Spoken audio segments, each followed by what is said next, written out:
why haven't we moved to Mars already? With all the buzz around space travel and companies like SpaceX talking about colonizing the red planet, you might wonder what's holding us back. Today, we're diving deep into the science, the challenges, and the future of human life on Mars.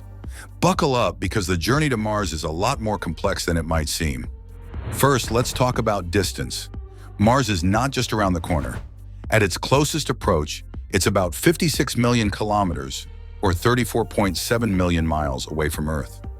To put that into perspective, it's like traveling around the Earth more than 1,300 times. With our current rocket technology, it would take around 6 to 9 months to get there. And that's just one way. Think about it. Spending almost a year in a cramped spacecraft with limited supplies, confined space, and no way to turn back.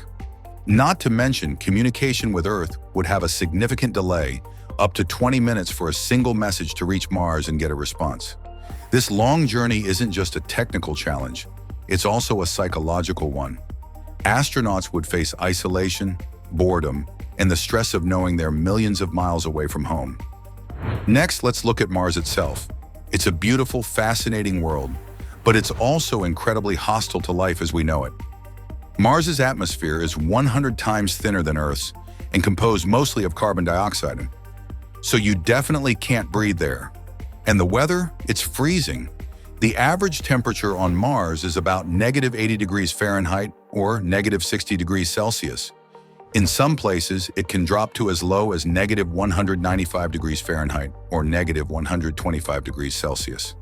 These extreme temperatures pose a huge challenge for any future Mars colonists. But that's not all. Mars doesn't have a global magnetic field like Earth's, which means it's bombarded by cosmic radiation and solar particles. This radiation exposure is dangerous. Long-term, it could increase the risk of cancer and other health issues. To survive, we'd need to build shelters that protect against the cold and radiation. Some ideas include building underground bases or using thick layers of regolith, Martian soil, to shield habitats. But these solutions require advanced technology and lots of resources. Surviving on Mars also means creating reliable life support systems. We need air to breathe, water to drink, and food to eat. On Earth, these resources are abundant, but on Mars, we'd have to produce or recycle everything. NASA and other organizations have been working on closed-loop life support systems, where air, water, and waste are continuously recycled. But scaling these systems for a long-term mission on Mars is still a major challenge. Growing food is another hurdle.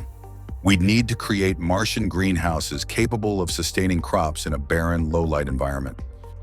Now let's talk logistics.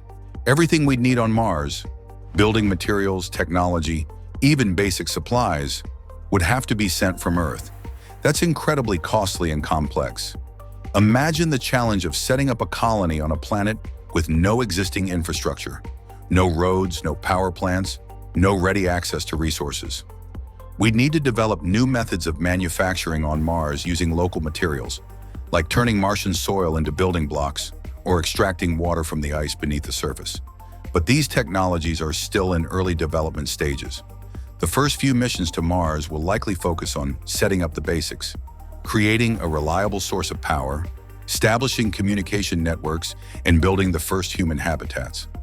All of this requires careful planning, international cooperation, and lots of money.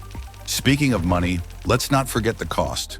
Space travel is expensive, really expensive. NASA's budget for the Artemis program, which aims to return humans to the moon, is in the tens of billions of dollars. A mission to Mars would likely be even more costly. This raises ethical questions. Should we spend trillions on colonizing another planet when there are so many problems to solve here on Earth? And what about the ethical implications of potentially contaminating Mars with Earth microbes? Mars is one of the few places in the solar system that could potentially harbor life. We need to be incredibly careful about how we explore it. Finally, there's the social aspect.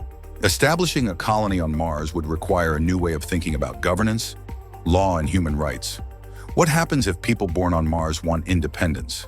How do we ensure the well-being of those who choose to live on a distant, isolated world? So, why haven't we moved to Mars yet? It's not for lack of ambition or desire. The challenges are immense: technological, logistical, ethical, but they're not insurmountable.